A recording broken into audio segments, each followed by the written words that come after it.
um, Jose, Pia, Maisie, Jermaine. Why do I always mess up your name? It's okay.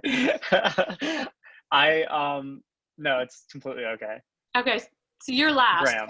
Graham. Yeah, okay. You need to spell like I understand it. No, I'm just kidding you. And then I'm hoping Zoel will share a bit about his process and kind of where he is. And Yanis, maybe you can share. I mean, a lot of you have sent some interesting stuff.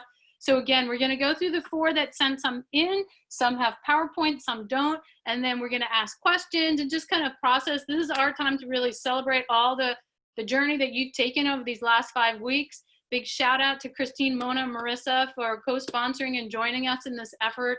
So are we ready? If so, Jose, take it away. Oh, good morning. Oh, good. And so, folks, as you're listening to Jose, think about what his plan, and if you have questions or thoughts, or we'll do a little Q&A after everyone, okay? So I'm checking out. Good morning or good afternoon, whatever time zone you're in. Jose, I decided to do my plan of action on mental health. First, I'm going to give you some statistics. 1 in 5 U.S. adults experience mental illness each year. 1 in 6 U.S. youth aged 6 through 17 experience mental health disorder each year. Depression occurs most frequently in women aged 25 to 44, and women overall experience depression at roughly twice the rate of men. And suicide is the second leading cause of death among people aged 10 to 34. So those statistics alone are just a minor piece of the mental health stats that you can get. And those should show the country that there's a big problem with the mental health. And that's why I think I want to tackle some part of it and make some change. So for my goals, I broke it into like 4 pillars. End the stigma of mental health, normalize getting mental health treatment, expand access to mental health care treatment, and establish mental health as a human right. And those are my 4 main goals. And my 2 long-term goals are to build a mental health nonprofit.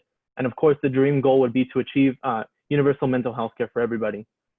I'm going into my targets. I'm going to just run kind of through them, and I'll target one of them more. For instance, my targets are people, organizations such as human rights and psychology, funders, political leaders, and schools. For schools, I put specifically superintendents. I put to establish a safe place on campus with schools, create assemblies, rallies, class presentations, and or workshops to speak to students about the importance of mental health and spread awareness. To create mental health day on campus to spread awareness, such as like Earth Day, you know, with posters and stuff, and maybe like some like a little event at school. Build a mental health team with school psychologists, a motivational speaker, and an influencer to lead these events.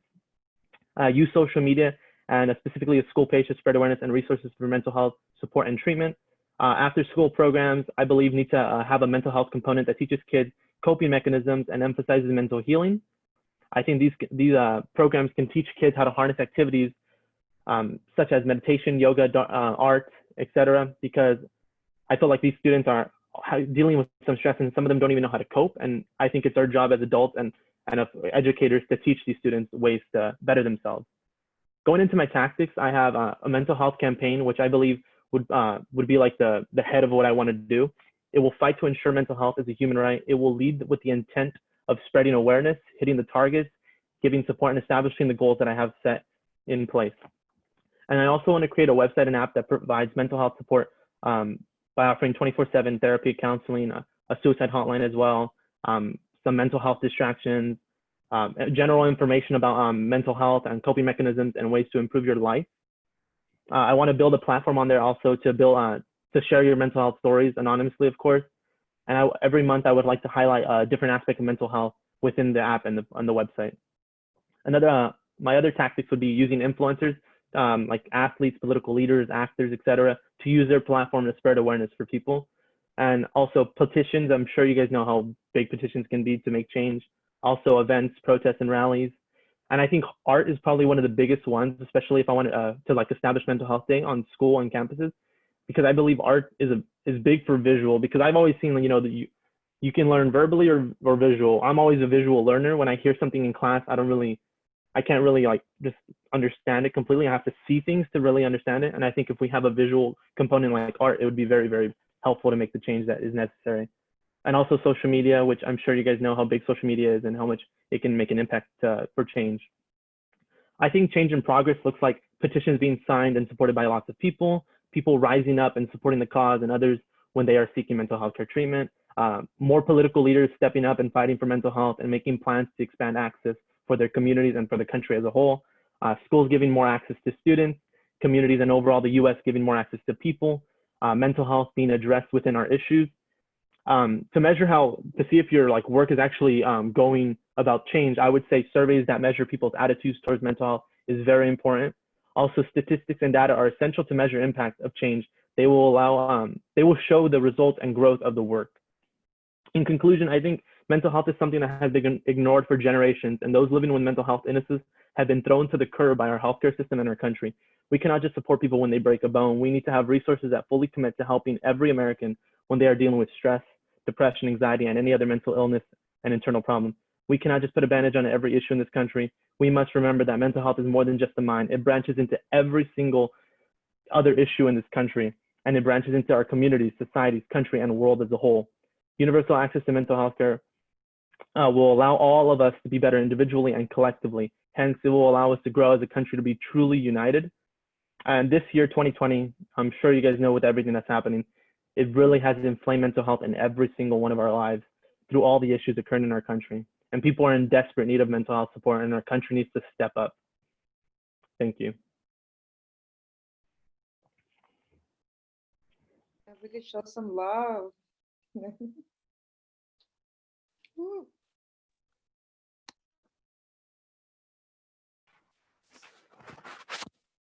Thoughts, comments, reflections?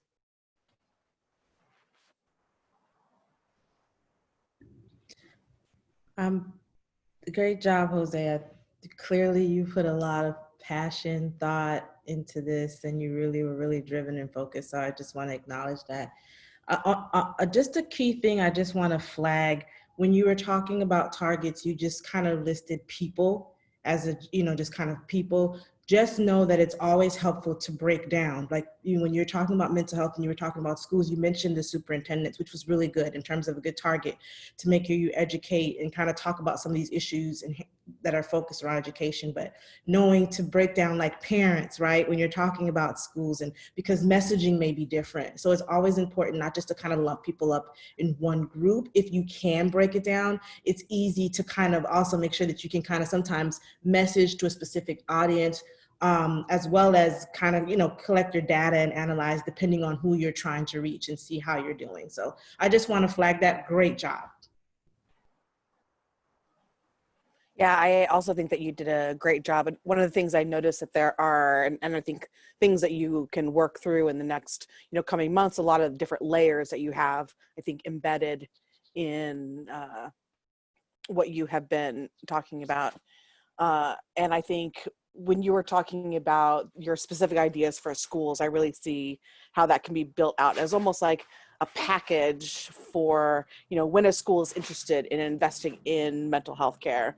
And I think, as you continue developing this project, I think it'll be good to think about what are the packages of things that you want to create, because it sounds like there are some of those resources and et cetera, as you build that out and think about who could potentially use them. Like Christine said, superintendents are great, but always continuing to ask the question, who else is in this environment that would be good to be communicating with or working with even.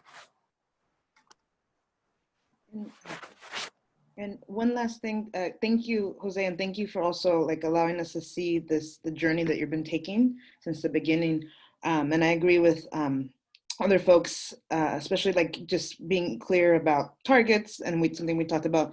And also, I just want to also mention how specific I think your goals are, and to uplift, we talked a little bit about Mental Health Day and how significant that is, and how what would that, I think I would love to see moving forward with your work, just amplifying that, especially because that's a very significant thing. And we talked about what does it mean to have it in your city, state, and across the country. That's a big goal, and I think with clearly defined targets you can achieve that. So congrats again. Thank you. Just want to say thank you to everybody for all the comments. Awesome job. And then when he's mayor of Salinas, we know who our target is. No. So next we're moving on to Pia. Can folks see my screen? Did you see her Yes. presentation? All right, because there's something weird happening today. So as long as you can see it, that's great. So Pia, you ready? Yes, ma'am. Okay, can everybody hear me? Yes, ma'am. Okay. The project I've been I hope you all are doing good this morning. The project I've been working on over these past few weeks is called Project Good Trouble. It's a campaign to fight for young Texans' right to vote. Project Good Trouble is a grassroots voter rights campaign. It was named after the late Representative John Lewis of Georgia, who fought for voter rights throughout his life. PGT is aimed to get voter rights upheld in Texas, and John Lewis's catchphrase was to get into good trouble. So what's going on in Texas right now? Most of y'all may not know what's going on in Texas and the implications of it because y'all don't live here.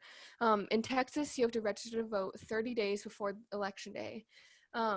You have to register beforehand, unlike some other states. It seems simple enough, but it's not. Things such as addressing problems, faulty sites have led to many Texans not being able to vote. There's also many other holes in this system. But that paired with mass closures of polling precincts, Texas has really perfected the art of voter suppression. You might be wondering, why should I care about what's going on in Texas? Well, first off, Texas has some of the strictest voting laws in the country, and Texas also supplies 38 electoral college votes, but many Texans are barred from voting. One way that Texas does this is by making registration difficult to attain, whether it be because it's unavailable to them or is void, or any other reason. You should also care because young voters are our future. In Texas alone, there are roughly 5,882,629 young people from the ages of 18 to 24. With the difficult voting laws in Texas, many young people don't know their rights, and a lot of schools don't offer that type of insight or information about voting. According to a study last year by the Texas Civil Rights Project, only a small fraction of those counties have registration readily available for their high school seniors. This saddens me because it's a law in Texas to have registration twice a year for seniors. This law, Election Law 13 or EL 13, was enacted in 1985 and says that schools have to supply registration for their seniors via the state at least twice a year. Unfortunately, this is not being enforced in many counties, as shown in the picture on this slide. On the picture, the red represents either no data or no registration. The yellow is outside organizations coming in. The green is state sanctioned registration, and purple is state and outside organizations. You see, the way you get state registration, state sanctioned registration, is by the Secretary of State, but they haven't been enforcing this since its conception. According to a nonprofit that advocates for voter rights called Own Our Vote, there are at least 340,000 young Texans that have been barred from registering at 18. And this is just not okay. The same study done by the Texas Civil Rights Project also looked at the 5 biggest counties in Texas: Bexar, Dallas, Harris, Tarrant, and Travis. These counties are home to the 5 largest cities in Texas: San Antonio, Dallas, Houston, Fort Worth, and Austin. When they looked at the compliance rate of EL 13, they saw that the highest compliance rate was with Travis County at 68%. As some of y'all may know, Austin is Texas's capital and also where I happen to live. According to Own Our Vote, Austin Independent School District, or AISD, is a major contributor to this. When looking at the map as shown in the slide before, which is also available on Own Our Vote's website, you can see that most of AISD schools have registration for their students. But if you took away the yellow dots, which are outside organizations coming in, there'd only be 2 out of the 17 high schools having government-supported registration. And I believe it's not a nonprofit's job to pick up the government slack. If the government wanted this to be law, then they should enforce it. So our goal at PGT is to have AISD enforce EL 13 with state-supported registration by the 2022 midterm elections. To achieve this goal, we've created a rough action plan on what we want to happen. Our plan comprises of collecting more data on AISD high schools, contacting the nonprofits that help these schools with registration, get the public involved and educate them about this topic, drawing AISD's attention to this problem, and lobbying to AISD on implementing this mandatory voter registration. And then after all of that work is done, we're hoping that AISD has a sanctioned registration by 2022, so we can cut all the inequities out of the Texas registration voting laws. To piggyback off my last slide, we have a rough timeline as well. Our start date, or we want to launch by October 2020, which is this year. And then our first date to hit is November of this year as well, where we have a cohesive team and have all the basic logistics worked out. The date after that is May 2021, where we want to have all of our data locked down. We want to have all of the peer assistance, leadership, and service, or PALS teachers contacted. If y'all don't know what PALS is, because it might just be an Austin thing, kind of like breakfast tacos, but PALS is a community outreach class in AISD for 12th graders that help them connect with their community, whether that be mentoring at the Boys and Girls Club, reading at the library once a week, or starting a community organizing campaign. It's just meant to help them connect with their community. But we believe the PALS teachers are probably involved in voter registration at their schools or know something about it. They can probably answer some of the questions we have, like, does your school have registration? Why or why not? Is it state sanctioned registration? If it was state sanctioned registration, was it hard to get? Was there any financial component to it, etc. We want to figure this out. We want to figure out if registration is a financial problem, so we can pinpoint our main problem more acutely. Our next date is September 2021, roughly a year before the midterms, where we have contacted all the nonprofits and asked for their support. We don't want their financial support, we just want their backing. We also want to roll out our tactics, like our social media campaign. And then our next to last one, which is March 2022, where AISD has put in state sanctioned registration and started to implement it. And then our last date, which is our end date, which is November 2022, the midterm elections. Since we have our timeline, we can also identify our targets. We have 5 or so targets. The first 2 are recently elected representatives, James Tallarico and John Busey, who are both state representatives from Williamson County, which is a county that is part of the greater Austin area.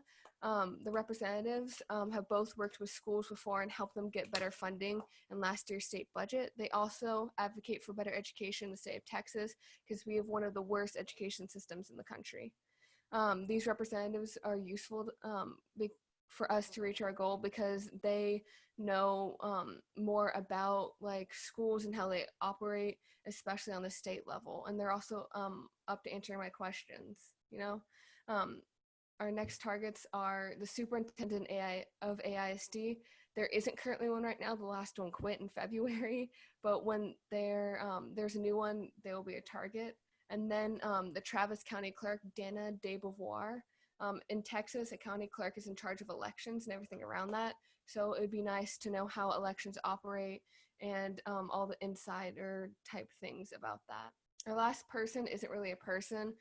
It's the Austin City PTA, or ACPTA, but unfortunately we don't know who's on this part of the PTA because they don't have it on their website, but we're actively looking into who we could reach out to. Our last couple targets aren't really targets, they're nonprofits, and some of those nonprofits are Own Our Vote, League of Women Voters, Sierra Club, Independent Action, Move Texas, the NAACP, Student Voter Initiative, and Voto Latino. These are just a few, but we really just want to stick to these few on the list so we don't get over bombarded. Those are Representatives Tallarico. Tallarico's on the left and Busey's on the right of both pictures. Our tactics, after getting all of our targets done, we thought about our tactics more. Our tactics that we came up with are, our main tactic is social media, since it's widely used and easy to get our message out to a lot of people. We're also high schoolers, and we know how to use that to our social media to our discretion. So some of our ideas around social media are making hashtags, setting up an Instagram and TikTok page, if TikTok's still a thing by then. But setting up a website, making merchandise, distributing surveys on social media, and a few others. We also want to gain traction on social media, because that's the people that that's the people we want to know about our project, young people. Another couple tactics are making a video about about seniors asking questions about voting. Questions like, you have to register to vote. How do I register? How do I vote? Who's my elected official? Just things to like show how little young people in Texas know about voting. We also want to canvass at schools and in neighborhoods just to let people know, like, hey, this is a real problem, and helping the public education part of our campaign really get out there. Project Good Trouble is really in its like first step, but we really do want to keep evolving. So our first steps at the moment are making a cohesive team. Right now, I'm the only person on my team. Because like I don't really like sharing my projects with people unless I'm like completely done with them and like have every single thing where I want it. So not a lot of people know about it yet, but I'm gonna start telling people about it. But our first steps after making a team is to contact the PALS teachers and ask them questions about their schools. It would be simple questions about collecting data, like, do you know about this like law, etc. We also want to contact Representatives Tallarico and Busey, asking them similar questions, but on a state level. That may look like us asking if they knew about Election Law 13, if there's any bills in the Texas Senate working on getting it enforced, and other questions. We really want to work from the bottom up and the top down, because that's how change usually like works. Okay, so you can keep scrolling. Oh, did I mess up? Yeah, I cut that one. Okay. Oh, you cut, okay. Yeah, okay. Thank y'all for spending y'all's time listening to me talk about how messed up Texas's voter registration laws are. But please, please, please don't forget to vote this election. It's such an important election. And if you guys are voting by mail, please give it at least a 2-week delivery window. That means y'all might be voting as early as October 13th, but y'all better send in your mail-in voting by the 20th. Also, Representative James Tallarico's campaign has recently been endorsed by President Barack Obama for his education initiative. So kudos for him on that. Do y'all have any comments, questions, or concerns? Again, thank you for listening to me. I love this project. But I think with Election Law 13, one of the things that, one is, it speaks to the importance of implementation, right? This law was passed in the 80s or something, and it's still not being enforced. And so our work as organizers doesn't stop when the bill passes. And so that's just something that I noticed. But because it is passed, it means that another a piece of power for you potentially is the courts, whose responsibility lies in some of that implementation. And so I do think it would be worth considering a litigation track, and adding the Secretary of State as one of your targets, because I think even though like the work being led out of Austin, I think is important, but with a litigation track, if you're suing the Secretary of State, which that seems like something that's real possible, if you win in court, that could have positive impacts on not just Austin, but the rest of the state, in requiring the state to enforce the law. So definitely think about that. I know that there's been a lot of work done around voter suppression and voter reg. So maybe there is already a litigation shop that's doing that work. And so if there is, then it would also be great to see how your work in Austin can support that litigation track as well. Yeah. For sure, great job. I wanted to piggyback off Mona. I wanted to tell you that even as Mona talked about with the courts, and I wasn't even thinking about the courts on that track, that the Secretary of State office would be a great target, even if you didn't have that balance of court, because, you know, apparently they're not enforcing it. So maybe there needs to be pressure, you know, to their office to let them, are you aware that you're not enforcing it? You know, this can also be a good way to kind of start giving them information, right? They can become a target. And then it's like, hey, let them know what the surveys are showing. Let's make sure that they're getting the data. Let's start to let them know that we're paying attention and we're also reaching out to them. But I think they're an important target to have, regardless if you have the courts option, which I think is a very good option, or not, just because of the failure of them not doing what they're supposed to do. Yeah. There are ways to target them and kind of pressure them to probably do the right thing before you might have to even get to the courts. I totally agree with that. And because you are in Austin, you have the advantage of having the state capital. And so it does also mean that you can have some events, more visible events that could get you some media that also then continue to lift up, because the media, when young folks are out protesting or doing this work, you will get media and it will be noticed. And so I think that is in building out targeting the Secretary of State, I think there's a lot of interesting things that could happen in addition to litigation. So I totally agree, Christine. Okay. Yeah, thank you. Great job. All right. Good job. Let's keep going. This is great, guys. And remember, people are at all different stages. So we want to hear as much as we can get in over the course of this call. So next, we're going to have Maisie. You just sent me, so I'm sorry, for some reason, my computer is not allowing me to do full screen. So I hope that that's okay. And Maisie, as we're going along, just give me, hopefully I don't, yeah, give me a thumbs up when you move. I think I moved at times when Pia wasn't ready. So, Okay, no problem. so let's see if I can get this to work better for me this go round. Oh, no, that's not what I wanted to do.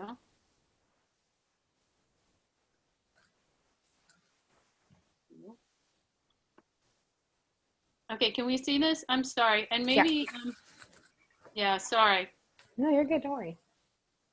Okay, Yeah. take it Okay. away. So I am presenting about Homes for All, which is an organization that I actually launched this winter. And obviously our time, it was meant to be in school and kind of really focused in school. And while quarantine did have a pretty big pause on what we were planning on doing, I actually think it's opened a lot of windows into connecting and getting outside of school, if that makes sense, getting outside of that bubble.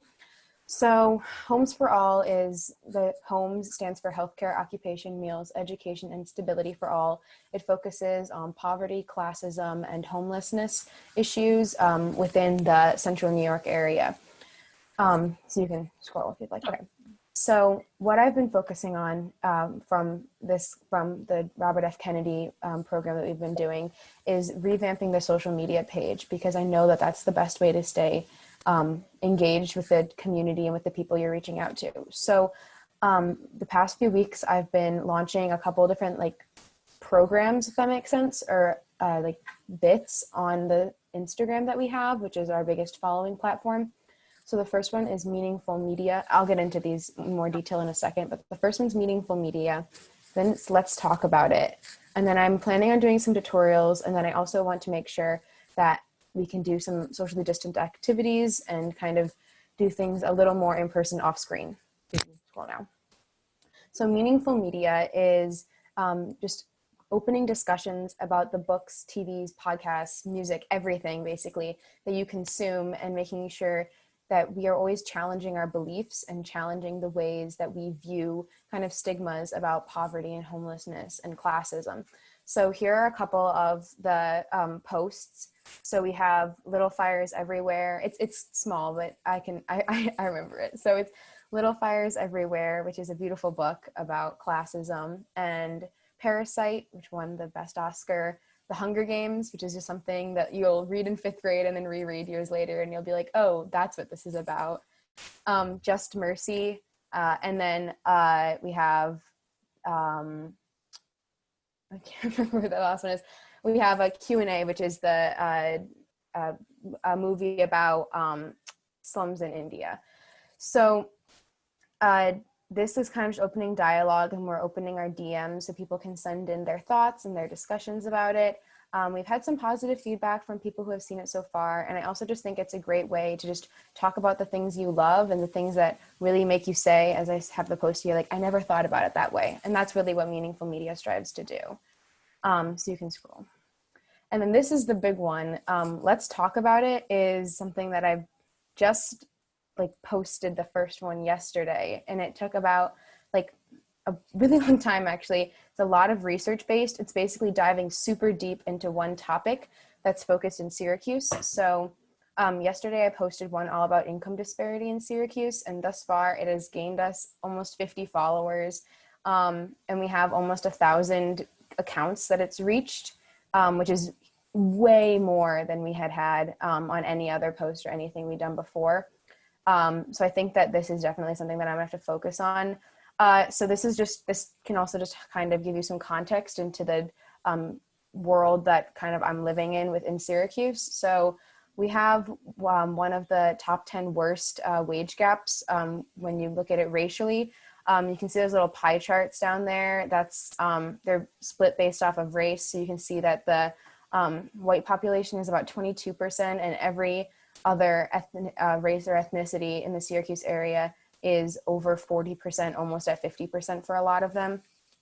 So, and also the average Black Syracusean makes 44 cents to a white person's dollar, which is once again one of the worst wage gaps. It's just terrible, and you can see this more on the Instagram if you'd like to visit it later. But it starts, each post is going to be, what is this? How does it affect Syracuse? What is the extent that it affects Syracuse? And then what can I do? And I've already, within like 20 minutes of posting it yesterday, we got reached out to by Syracuse Black Lives Matter, which has almost 5,000 followers, and they reposted it. Black Owned Syracuse, which is another, I think about 5,000 followers on that account as well. So this is something next week I'm planning on focusing on redlining.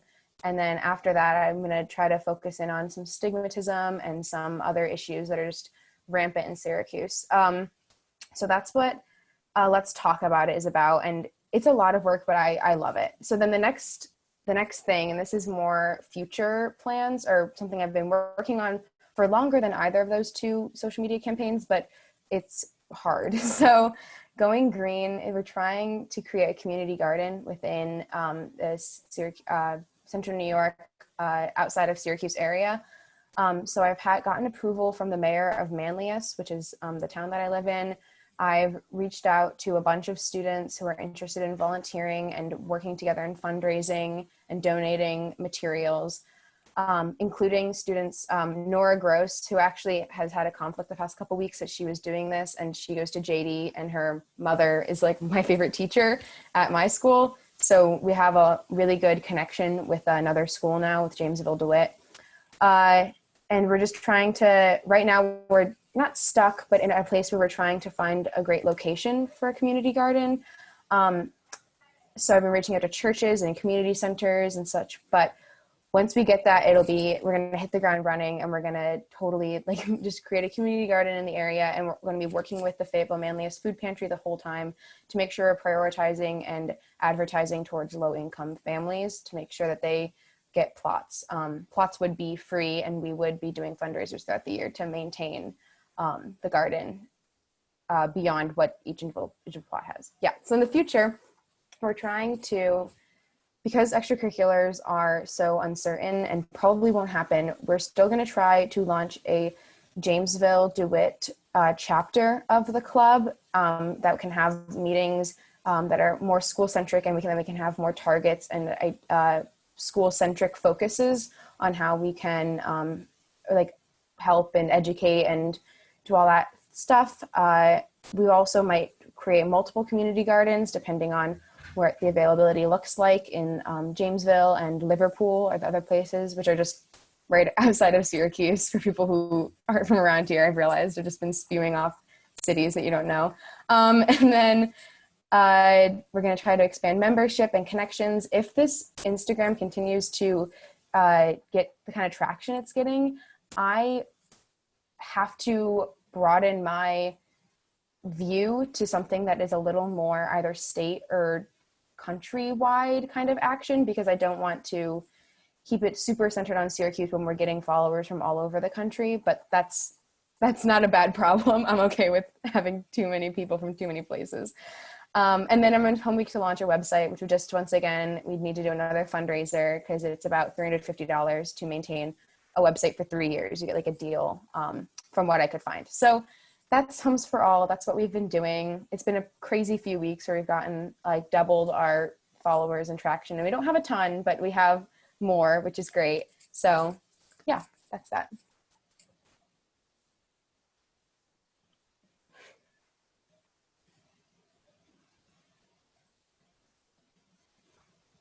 Any thoughts, questions, reflections? I just want to, sorry, does anybody else want to go before I jump in? So I actually just want to, great job. Thank you for sharing. Something that I wanted to highlight is I really enjoy your deep dive talk. When we're in the kind of the organizing and mobilizing world, so often we are like always running behind one pages where we're trying to give everybody as much information as possible with these bullets that, you know, so that we can educate. We want everything to be a resource. So sometimes our message gets a little fuddled, or, you know, people are trying to keep up or try to understand everything. But to be able to create opportunities where you can take a deep dive, let's talk about this one issue. Let's focus on this one issue. It's great, one, to hone in and really engage people on one specific issue, but it's also a good conversation to have to see what people don't know, so that you can kind of see how you can expand awareness and education. So just wanted to give you kudos on the deep dive conversations, creating those spaces. I think is super helpful when you have so many issues and so many things you try to pass on to folks when you are trying to kind of get your message out there. Yeah, I totally noticed that too. And also the way in which you noticed that you had posted something and it got a lot of traction, and so you learned something that you were doing was catching on and people were responding to it. And so even just hearing you notice that, and as you said out loud to us that you need to do a little bit more of that, I think it's also, you know, it's good to notice that, you know, these campaigns and the ideas that we come up with, like we do them sometimes at our kitchen table or with our friends over coffee, but you never know what it's going to look like until it hits the streets. And so it is so important to be responsive. You know, sometimes you'll have a great idea and you put it out in the world and it's like, nobody's interested. So being responsive to how folks are interacting with the work that you're doing is really important. And I was glad to hear you say that and know that you're focusing on that. And then just one other thing around the community gardens, there are a lot of, I think, organizations, some foundations and resources who are interested in developing community gardens. And so if you haven't done your deep dive and sort of that resource side, I think there's a lot out there for community garden development. And there probably are some connections between Karen, Marissa, Christina, and I as need be, or Adnan as well, but definitely like reach back to us. So I just want to say, first of all, great job so far for those that have presented so far. Jose, Pia, awesome. And I'm loving the passion and just the immense amount of clarity and focus that you all are bringing. And I wanted to point something out in your presentation, Macy, is I think it's great that you've paid attention to the metrics, right? When we talked about evaluation yesterday, you're tracking the types of followers in your base, sort of like, not the base necessarily, but the people that are becoming champions of the work, and you're paying attention to the geographic locations of where they reside and how, at the rate at which your supporters are growing, and how that's actually allowed you to stop for a second and think about and reflect on what's your future moves going to be. And you're starting to already notice that maybe it's not just Syracuse based, and you're being proactive in what you're focused geographically and what you need to educate yourself on in the dynamics and the context of the gap in other localities. And you already know probably where to tackle. So you might have a view of a champion base that's heavily concentrated in one area, and that might be the priority area where you might move next. And so just wanted to point out the sort of the relationship from that last session of, you know, you're paying attention to the data that you have close to you right now in real time that clearly affects the way that your strategy is going to be moving forward. So just wanted to flag that as other folks are thinking about their strategy of, you know, paying attention to that. That's a clear example right there of paying attention to real-time, readily available data that clearly influences the way that you're going to move forward in your tactics and strategies. So awesome job. Okay, so we still have Graham, Zoel, and Aras. So the thing that I want to tell you is as you're listening to both the presentations and the feedback, really be thinking about your own project. Are you hearing something that's like, maybe I should have thought of that, or yes, I thought of that, awesome. So really take the presentation and the feedback and think about it in the context of what you're planning to do, okay? So, so we're getting those three asked to present, and hopefully we'll have time to hear from more of you, because I'm sure you're all kind of like, now I want to share, now I want to share, this is awesome. All right, Graham, you ready? I can't hear you, buddy. You're on silent. There we go. Okay. Do you have my presentation? I do, well, as best Okay, I great. can. Yeah. Perfect. Okay. Hey y'all, my name is Graham from North Carolina, but in October I will be in DC, so I guess that's sort of how I've centered my issue, and we'll sort of get into that later. But my main issue is holding social media companies accountable for the hate speech that really thrives on their platform because of the algorithms in place and some of the structures that exist because of the way that these platforms are designed. Some of, you could get into all these different issues as to why these things arise and what these companies are doing about it. But one specific example that I think shows this very well is the Rohingya crisis. So that was a genocide and a group of Muslims that were kicked out of Myanmar because of hate speech in the country that really was exacerbated by the Facebook Messenger platform. A combination of hate speech and misinformation that was able to thrive because of the algorithms in place. And when questioned about it, Facebook specifically, deflected and said, okay, well, this is a problem, but it's not necessarily our fault this happened. And so really going after examples like this, the main thing is holding these companies responsible, making sure that they are the ones solely responsible for this, and that they are putting measures in place to do that. And so the main method of action is legislative action. And so meeting with members of Congress, yeah, so second slide's great. And so the primary way to do this, and I think, is building off of resources that already exist. So here I think the DC Democratic Party would be a great vehicle for change. So using some of the existing structures, some of the resources that already exist there, and especially just the name recognition at the very least, can help drive this change. And so when I say this, what does this look like?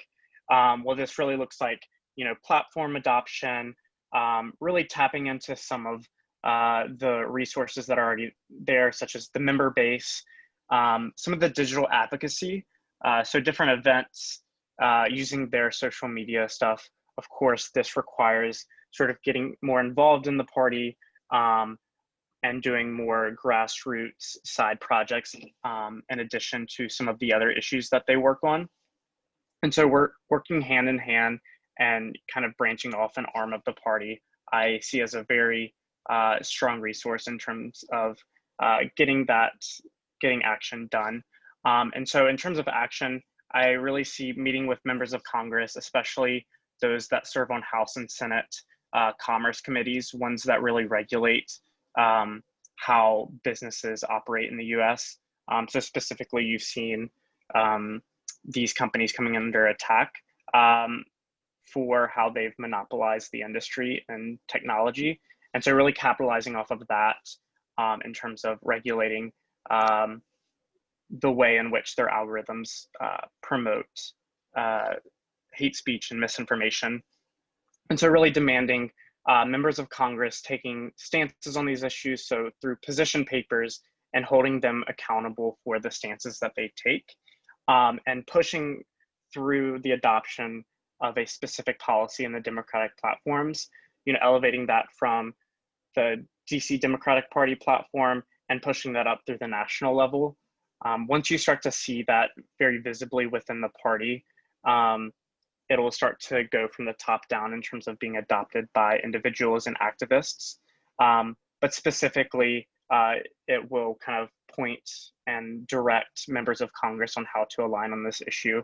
And again, the main thing is really storytelling in all of this, and using specific statistics and stories in order to drive support for this issue. So for example, the Myanmar issue that I discussed earlier, and statistics such as 0.3% of the conversations that are had on social media platforms are drive 20% of the actual content on those platforms, and showing how disproportionate some of this misinformation and hate speech is on these platforms. So really focusing on the party and then using that as a vehicle to drive change. You can go to the next slide.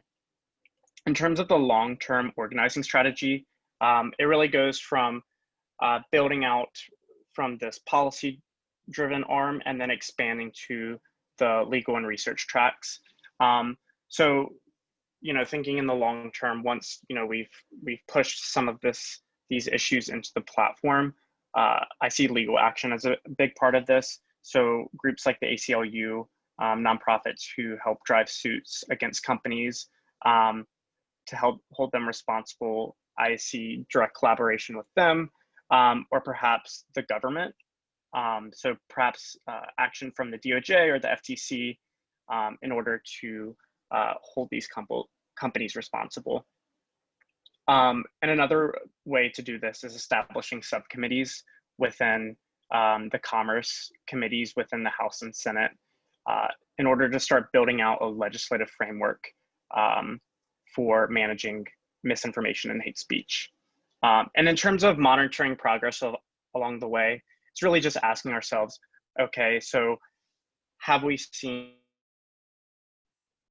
a policy platform adopted at the local level through the national level? What is our progress on that?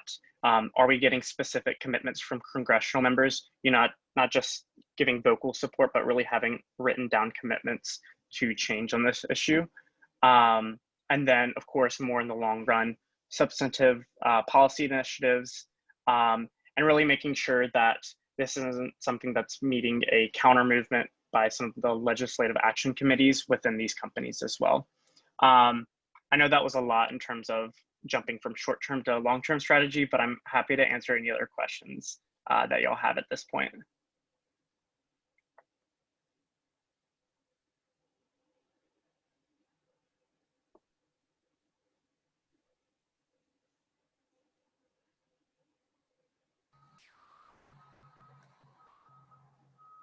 Are there folks who have questions?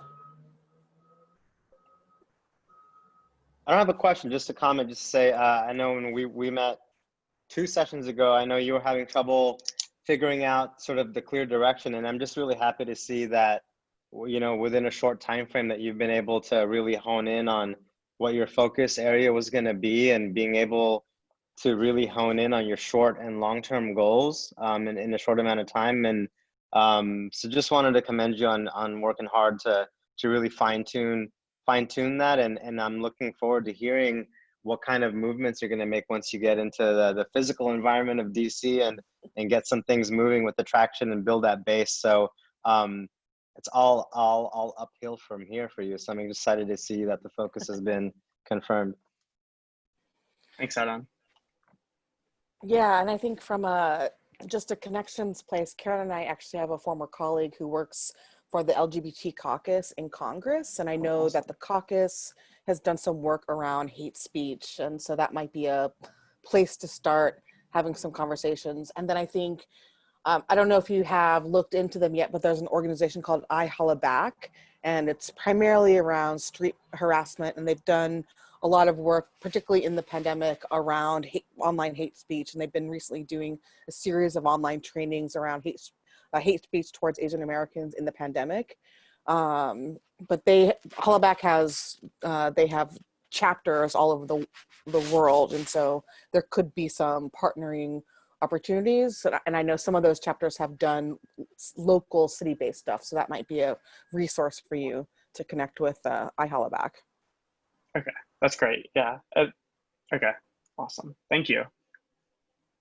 And one suggestion, because I know you called out storytelling as a major component of this, is something to look into. I think one thing to sort of guardrail yourself against when you're doing this kind of work is there's sometimes, and it's completely unintentional as it goes into storytelling, is sometimes when you're talking about marginalized groups, especially, there can sometimes be an unintentional approach to almost exploit the storytelling of vulnerable groups.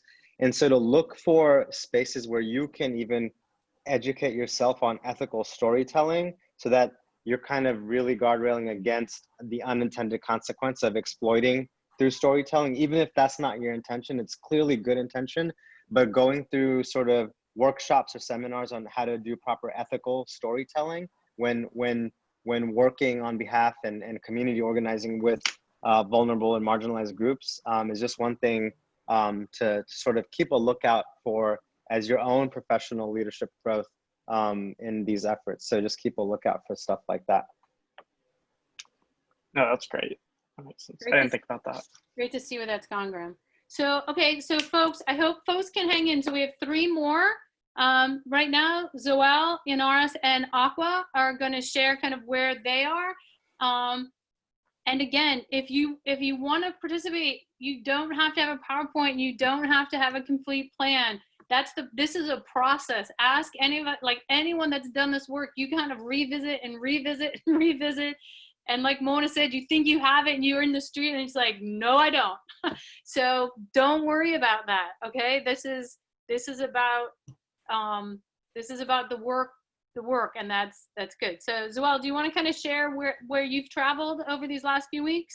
Yeah, definitely. I'm newer to the community organizing and activism game than I think a couple of people in this call, and I'm personally very impressed by everything I've seen so far today and throughout, these sessions.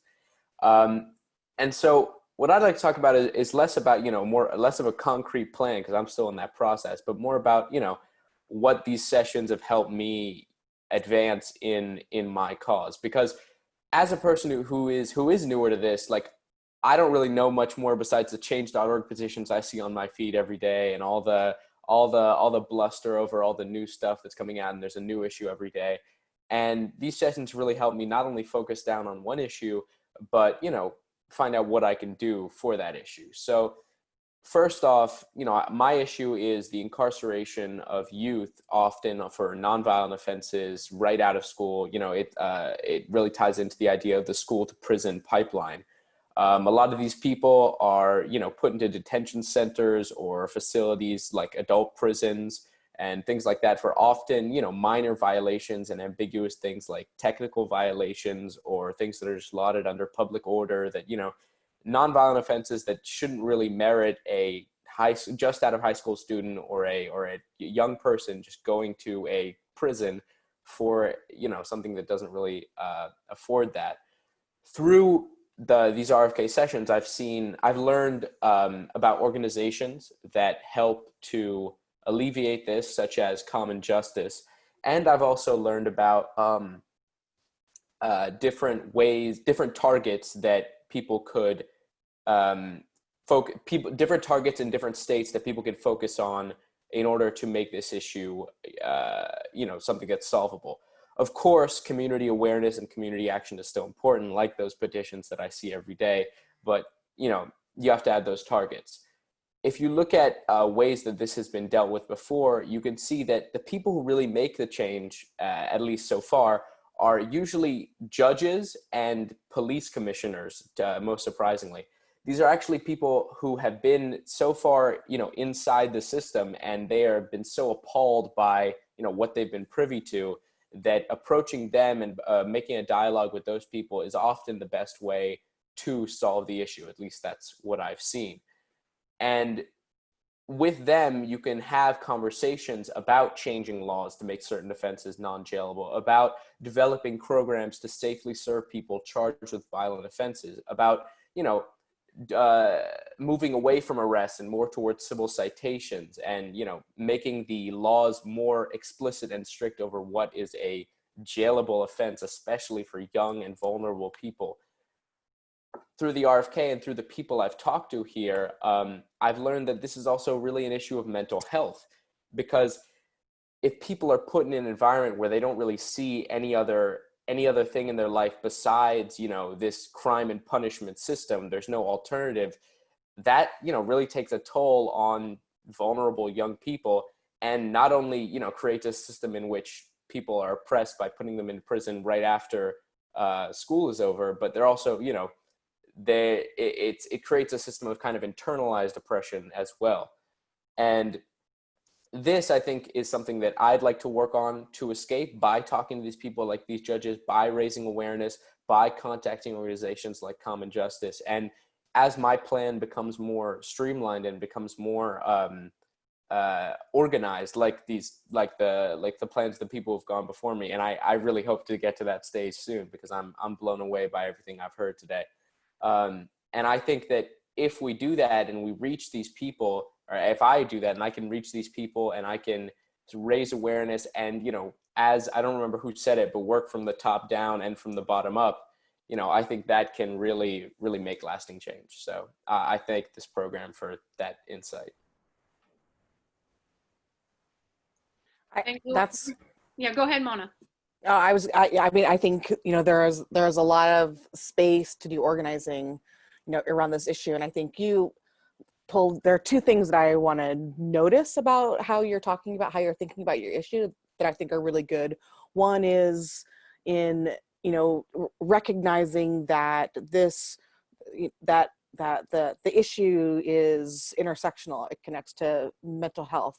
It connects to so many other parts of our society and our communities, right? Because it's not just about, you know, young people of color being put into prison and jails for reasons that are no reasons. It's not just about that, right? There are all these things around this that create the conditions for the school to prison pipeline. So having an intersectional lens when you are thinking about your project is really important, because as you move forward, right, those tactics, those targets, those partners all come into play when there's intersectionality. And, you know, as you move your issue forward, that intersectionality and partnership means that other issues can be moved forward at the same time. The other thing that I want to notice is how you talked about relationships. I think the thing about organizing, you know, there are a lot of ways that we can think about our plans and we can think about our campaigns, but, you know, the thing that really moves the work forward at the end of the day are the relationships that we build. And, you know, because the work that we do is work that we do together. And so building all those relationships, even with people who don't agree with you, you know, there are so many times when we have moved policies forward with someone who doesn't agree with us at the end of the day, but can understand why we're moving something forward, or even why we want to have the conversation. And so I think those are two really critical, I think, pieces of how you're thinking about your plan. And so that is awesome. And then I want to make a recommendation to everybody in terms of your reading about organizing and like moving your practice of organizing forward is, you know, there's a book called Emergent Strategy by Adrienne Maree Brown. And one of the things that Emergent Strategy really does is it does what the Midwest Strategy doesn't do, is that it acknowledges a lot of these, you know, what people call soft skills, right? The relationship building and the intersectionality and the way in which all these things are connected.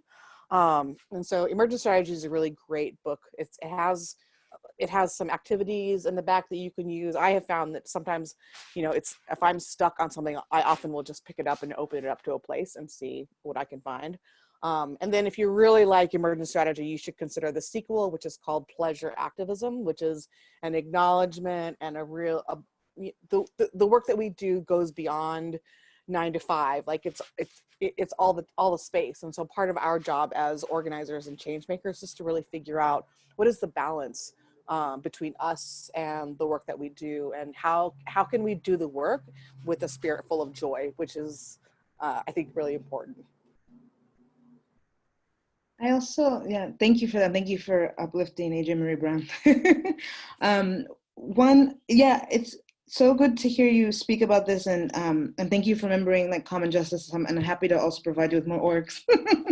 I think also what you're trying to do with the criminal justice system, I think is also so hard because there's so many places in terms of where boundaries are and how we look at for change. So for example, with the work that we do, we work at Rikers, but acknowledging that no one should have to be there. We shouldn't be there because no one should be there. So I think as you continue with this journey of your activism and thinking through these topics, thinking about like where with intersectionality, but thinking about where you feel most comfortable fitting in. So, you mentioned like legislation, like one successful campaign was the Raise the Age campaign that happened in New York State. So moving from the age of criminal responsibility from 16 to 18. And again, it feels so painful because that even the idea of that is so awful, but also knowing that that affected many people. And then you mentioned mental health, thinking about, yes, and thinking about also, like in terms of mental health, like, are there ways to advocate for support for young people to have more access to mental health? That's also a kind of, or like art therapy, things like that, that folks might need, while also thinking about what does abolition look like. So just some things for you to consider and where you fit in and where your work fits in. But I'm happy to talk about that anytime because it's so important. Also, great job. I just want to jump in.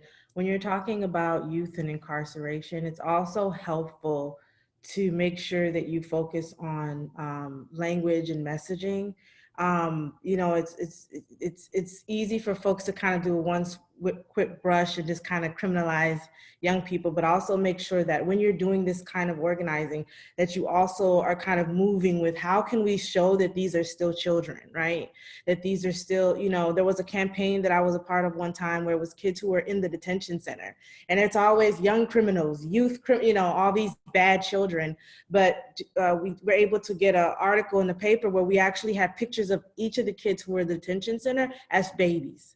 And the parents made shared stories or little comments of the things that they loved. We had to remind them that they were still children. So just always remember, when you're kind of in this zone of organizing around youth and incarceration, you have to, it's great to find ways to decriminalize how people are already criminalized, young people, to help to kind of bring that along as well. It's just a helpful tip. And also, Marissa, you mentioned a little bit about boundaries. When you're doing this work, sometimes there are some things where judges might not want to sit with you if they're talking about youth around a specific issue. But if you have a relationship with folks that may be able to get you, to sit with you and say, here are some good people that could connect you to. So just make sure that every time we want to walk into every door, we might not always be able to. But then it goes again to relationships, right? Mona could probably walk into a door that I can't walk into because of whatever politics, reason, relationship. So I just also want to keep in mind that it's great to kind of have to make sure that we have grass tops and leadership lists and know who our targets are, but making sure that we keep in mind how we can move around strategically to make sure that we can reach everyone. Awesome. Okay, so we have 3 more people to hear from. So here's a little bribery. Okay, ready? Because we're going to keep you a little longer. So if you stay on until the end, I personally will buy you Emergent Strategies. Okay. So if you're here at the end, you're going to send me your email address, and I'm going to personally buy that for you. Okay. Are we good? All right. We have Yanaris. Karen, I'll Venmo you some money for this. Okay. And Amber. So we have 3 more that are going to share. And then the other thing I would ask at the end, we're going to do a quick last thoughts from everyone. Okay. So hold on, because we want to hear from as many people as possible. You guys are awesome. You are the good troublemakers. So let's give the screen to Yanaris. Hi, I'm Yanaris. And like Zoel said, I'm very new to the whole campaigning, organizing, and the issue that I'm focusing on is getting more women to be part of the STEM field, specifically technology. Not only because as women in that field is really small because it's male dominant, but also because I am part of that field, and that's the field that I want to enter. Specifically in my school is 80% male to 20% female, and we are a technology school. And my graduating class is there's 15 girls in my graduating class, and the rest is 100 boys. And that's something that I've always wanted to change. And I don't really have a whole on plan, but I have different ideas. So I know step 1 would be educating people about this issue, that there is a very small range of women in the field. And then step 2 would be reaching out to different organizations, and I know there's a lot of different organizations trying to help with this issue as well.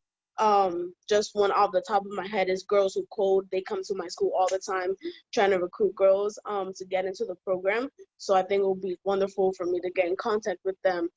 But yeah, other than that, I don't really have much more of ideas because I'm very new to all of this, and I'm open to all the ideas you guys could give me, and I'm just very thankful that my teacher pushed me to get out of my comfort zone and join you guys this summer. And yeah. Karen, I think we should introduce her to Joteka, who has done some like financial stuff, but a lot of work in Silicon Valley. And so I think is very interested in the idea of young women, bringing more young women to the field of technology and finance. So it's a little bit step removed, but I think Joteka could have some good contacts in that direction. Yeah.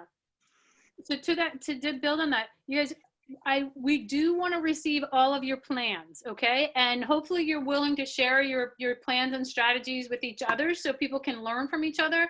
But that will also help us, because if we're reading through it, that may happen. Like for Mona, we could be looking at something like, we definitely have to connect Amber with this person or Shiv with this person, or so that's going to be easier when we're actually looking at your plan. So please submit. But yeah, I think that would be good.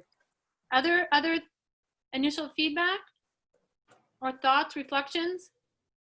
You know, it's the only other thing I know that you're kind of beginning and kind of thinking things through, but as you talk to women, young ladies around who are interested and who are probably in that field, it could be great to find opportunities to help raise their voices, to share their stories on like, why do you love this?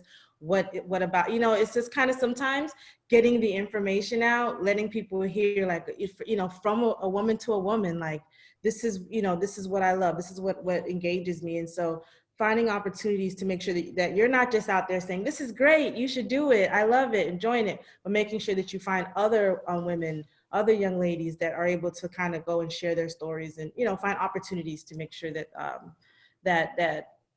that you're highlighting that other people care about this issue as well as you do. All right, so we have Aqua, Amber, and then Shiv said he wants to share too. So next up, here we go. Awesome. Okay, sorry. Hi, I'm Aqua. My topic is nuclear abolition. I don't have a huge set plan, but similar to Yunaris and Zoel, I'm very new to like this whole social organizing thing, and so I'm very grateful for this program. It's taught me a lot. So with nuclear abolition, so 2 days ago was the 75th anniversary.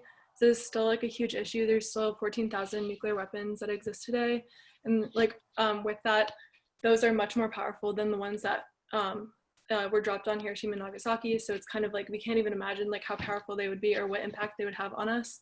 So it's very important to kind of understand like nuclear abolition, like how it has the potential to affect all of us. So first I want to thank like Mona for connecting me to Beyond the Bomb. I was like, that's like so amazing. I was able to talk with Cecily, who is like the executive director of it, and she connected me to 3 leaders of the program who are doing like social media and like general campaign organizing. And so I'm like scheduled to meet with them this week and next week. And that's going to kind of like help me with my action plan, which I don't have yet. But I just want to talk about like also one of the things I am looking to do is use social media. We have like somewhat of a social media presence, and like Maisie, we're kind of doing the like information posts. So like what is Hiroshima and what is Nagasaki? And so we actually just started that last week, this like type of social media like education surrounding this issue.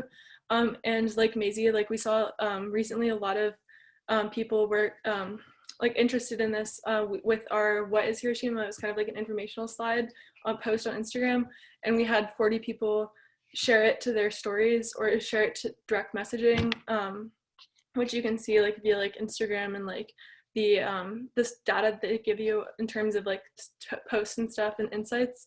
So that's really amazing because we only have like 70 followers. So for that percentage of people to like be sharing this on their own personal accounts is just really good. So that also is like just something that I think informs us and like where we'll go with social media wise. And also we're looking to do like Hibakusha highlights. So that's kind of like bringing to awareness like the emotional aspect of how nuclear weapons can affect like the individual person, and it's not just like 140,000 people died in Hiroshima and Nagasaki. It's more that like these are the people who like had to witness this, and this is could be you, you know, if nuclear weapons were used. So it's kind of like bringing that like emotional side to people to make them a little bit more aware of what actually is like the impact of nuclear weapons. So I'm also, yeah, so I think like in general, like just a takeaway also from this program, and also meeting with Cecily, who's the director of Beyond the Bomb, is like the intersectionality, and like in order to make people aware of this issue, it's like very important to like help them understand that it like correlates directly with every other social issue. So like that also is just a highlight that I took away from meeting with Cecily. And then also I know that people were talking about it on this call, like with Zoel's plan and whatever. And I'm also applying for the fellowship program, which like, thank you, Mona, for making me aware of this Beyond the Bomb thing, because I would have had no idea, but it's kind of just like a program that like works directly with like social organizing, nuclear abolition, and everything that I'm like working with my action plan. So yeah, I did that as well. So yeah, that's my plan right now. I will send my action plan when I finish it. Thank you. Aqua, what's the Instagram? It's called GS for Nuclear Abolition. I can put it in the chat if you like. Thank you. I put it in the chat. I just wanted to highlight and it's not just Aqua, but everyone, just the proactivity you all are taking advantage of this larger group, and the facilitators here of taking advantage of the networks that folks have and getting connected in real time, and just being connected that way is just, it's so cool to see all of you networking and getting connected in such substantial ways. So it's just really awesome to see that. Okay, so we're watching the clock, and we're gonna have Amber and then Shiv, and then we'll do a last wrap up. Okay, everybody good? Here we go. Amber, take it away. All right. So I am also pretty new. We've had majority of the people before me were new, but me also. So during this like conversation, I've kind of like been brainstorming. If I was looking down, that's what I was doing. So I've kind of been like I'm just writing down on like the things that I could do.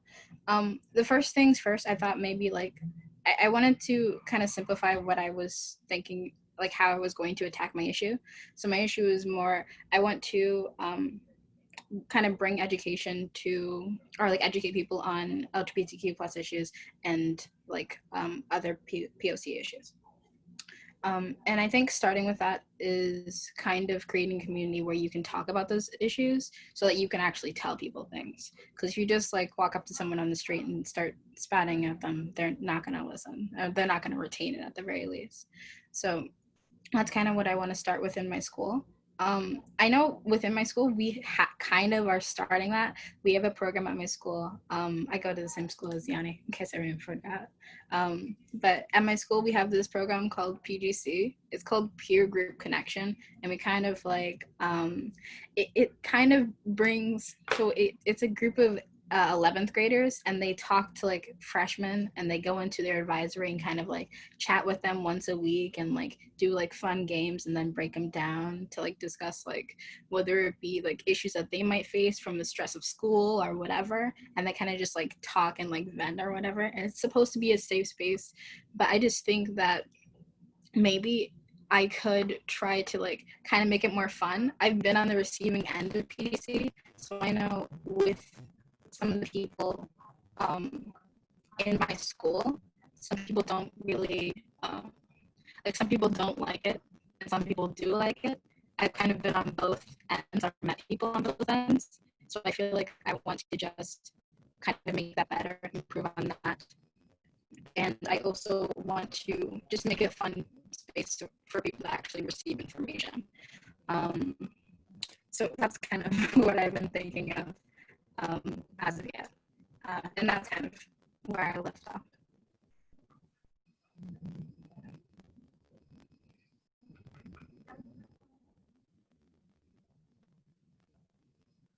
Thoughts, questions, or reflections?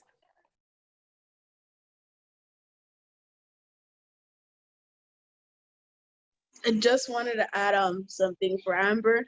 Since I was a mentor for PGC this year, I call them my kids. So we helped the freshmen out throughout the whole year, and Amber also joined our restorative justice team this year, which she's amazing. So she knows she definitely has my support with that stuff. So yeah, you got this, Amber. There's a lot of incredible restorative justice resources out there.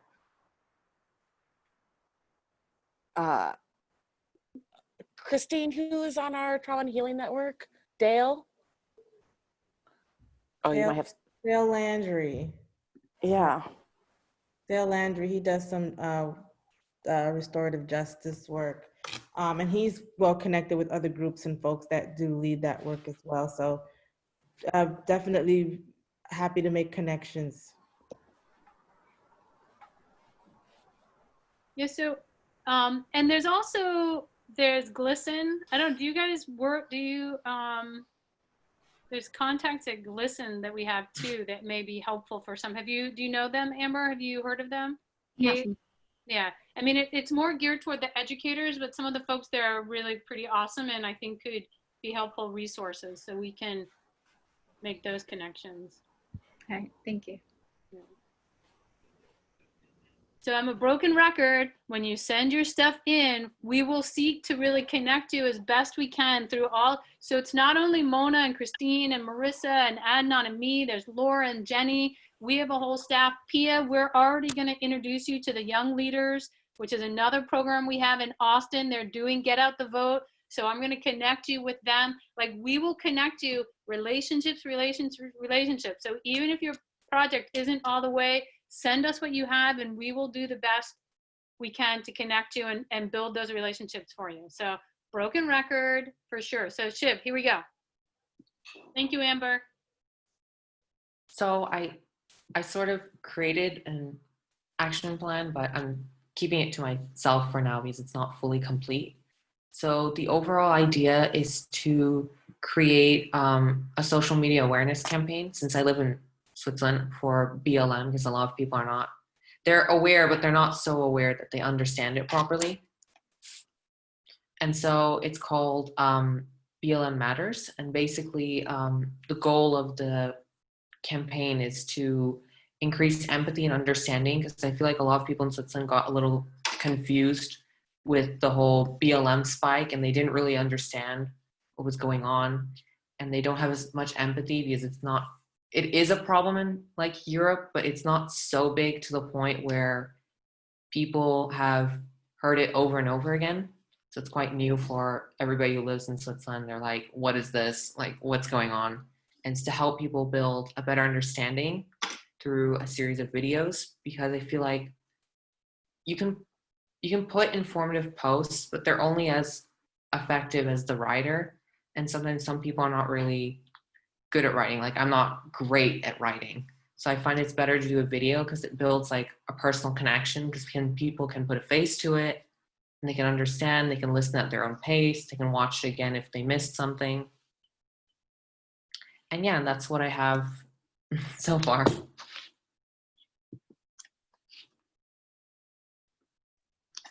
Well, first of all, thank you for joining us from Switzerland because it's later for you. And I think that there are a lot of resources that we could send your way to kind of help with that messaging, and so many great organizations putting together. I don't know if Marissa from the art perspective has any connections, but there's a lot that we could connect you with and send to you. That would be great. Off the top of my head, I don't know, but I'll look into, especially, but like, yeah, European networks and stuff like that. I'm happy to talk with you more about them. So thanks for putting your idea into the universe. Okay, so I know that there's other great work going on. I've heard it on other calls, but our time is short. Jack, I know you've got some big ambitious stuff happening. I know, Sarah, you're trying to mobilize around your school. Richard and Eric, I haven't heard you share too much, but I expect to see something from you. And I know, David, you had a nice long talk with Dick Iannuzzi So hopefully we see something soon for you. And Zoe, I haven't heard what you're focusing on now, so please send it in. Send your ideas in, even if they're just a sentence or two about your vision, your passion, the world that you want, and the change you want to see in something you care about. Send that to us, and we're gonna, just because we're finished with this series doesn't mean we're finished with you, right? Relationships have formed, and we're gonna nurture those, okay? So so don't think that this is it. So what I'm gonna ask folks to do is just to go around and your final thought, that not the big long, just a final thing that you want to say to this group as we close out this series.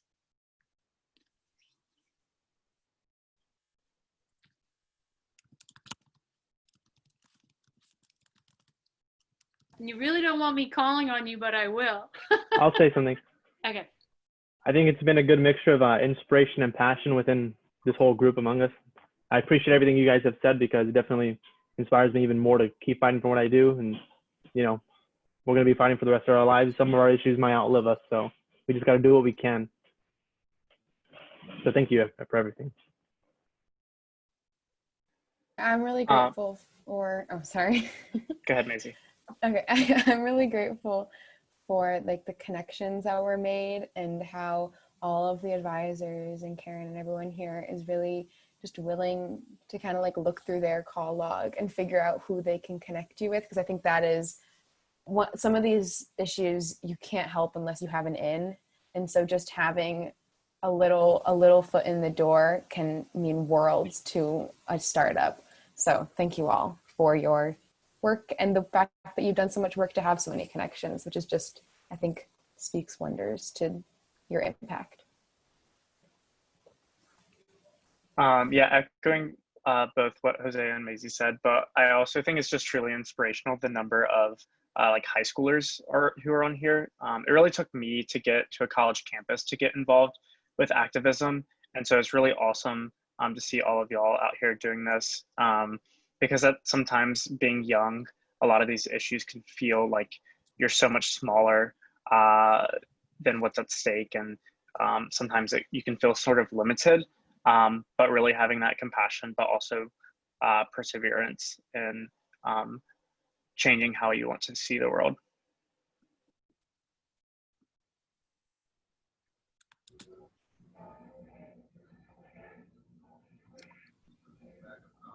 I guess I'll share next. I really enjoyed this meeting with you guys every Tuesday. It really is very inspirational seeing everybody talk about their issues, or even being like so far along in like their journey in like advocacy. And it just really just like makes me more passionate about the work that I'm doing, and just makes me reflect more. So I just wanted to say thank you for this community. Yeah, I wanted to piggyback off what Amber said.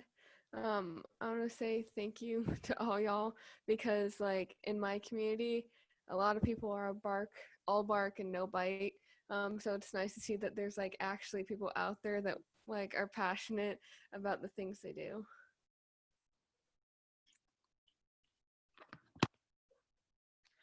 Going off what Pia said, I'm also thankful for this program, because it really helps young people understand what they do. Because a lot of times I feel like, especially with these really big organizations, they don't give clear steps on how you can help, and it can sometimes be a little overwhelming when you're in high school and a teenager to pick up activism, because a lot of people always tell us, oh, like do it once you graduate, you have time then, and then you end up in university and you just get lost. So I really appreciate this program. It's like inspiring young people to take the action whilst they're in summer, and to continue even when they're in high school, because a lot of people feel discouraged that, oh, I'm in high school, like I won't have time. And it's really good to see that all of you guys are sharing all these really wonderful ideas about these projects and these issues, and it's really interesting to see.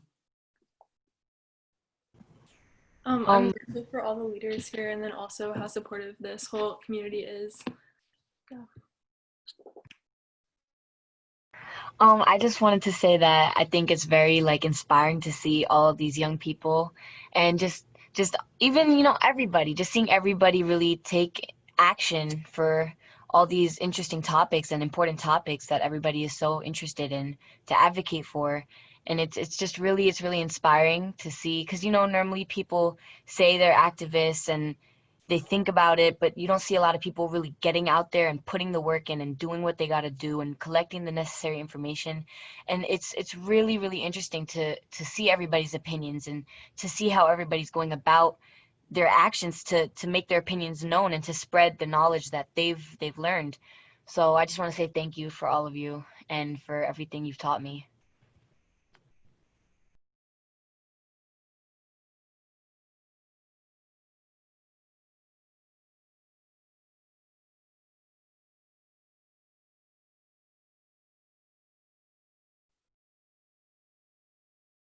Okay. So if you want to just send us an email, you can do that too. I'm going to close this out because we're close and open up. I will just say for me, I want to say a huge thank you to the Speak to Power team, Adnan, Laura, and Jenny for always kind of supporting this work and being our team, and to Mona and Christina and Marissa. I kind of reached out when this was becoming a reality. I'm like, I know who I need to reach out to, and I was right. You have brought so much wisdom and thoughtfulness and creativity and brilliance to this. I hope we can do it again. I really love you guys. So thank you, thank you, thank you.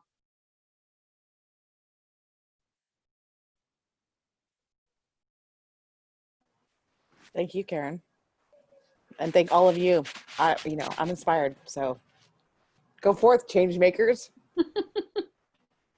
Thank you for the opportunity. I'm just floored and know that we're available. Don't hesitate to reach out. And Jose, where is he? Did he fall off?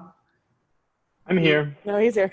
Oh, there you go. Listen, you are, anytime he has reached out and was picking my brain. And by the time I was done, I had to go and start writing a list of stuff I need to do because he inspired me so much. So you all are just absolutely amazing. Thank you for this opportunity. Sometimes you walk away with your heart just feeling like we're going to be all right. We're going to be all right. Thank you so much, guys. I'll piggyback off Christine too. I think this has been a huge bright spot in the midst of a lot of chaos in the world. And as much as those of us on this end were sort of the facilitators of this, I think the thing I appreciate about this is that I felt that this is truly a balanced thing where we also learned a ton from all of you. So this was a really transformative experience for everyone, that it wasn't just one way. This was a collaborative thing. And I walked away learning a lot from all of you. And I appreciate that you, as young as you are not thinking about what you want to be post school, but you're really thinking about the problems that you want to solve. And you're just so on the right side of history right now. And I just want to commend all of you for really just spending your time in this way and just know how much you're appreciated. Thank you. And if I may, in hearing all of your thoughts and being with you these last few weeks, I think a lot about the March for Our Lives folks. And I'm sharing that because I remember when they first started, there was kind of a smear campaign against them and saying that they were actors, that they did the young people possibly couldn't do it. And that really made my blood boil, because the idea that you think so little of young people that you think that it was like a whole orchestrated, hired thing. And I wish those people could see all of you and see that that's just to prove them wrong and to see how much effort and thought and I'm so grateful to see how far you've come in these last few weeks, and how far you will go. And like Christine said, I'm glad everything's gonna be okay. So thank you for being in this space with us, and I'm so grateful to learn with you all. So thank you.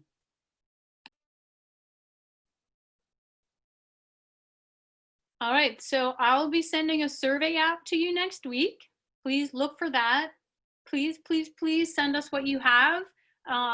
And I will also be reaching out to get your address, because I'm not kidding. You are all getting the emergent strategy. You're getting that from me. when I reach out to you, I know a number of you have said you're interested in helping us develop this out more, really bringing a youth advisory voice to what we're doing. So there'll be follow-up in the next week, but soon. And yeah, just remember that we're in this together, and thank you all. And yeah, take good care as you go out and change the world, good troublemakers. Bye-bye. Bye, everyone. Bye. Bye. Bye. Thank you.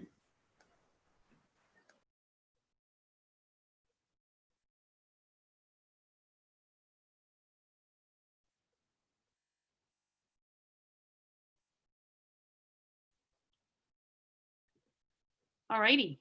And why did Adnan jump off?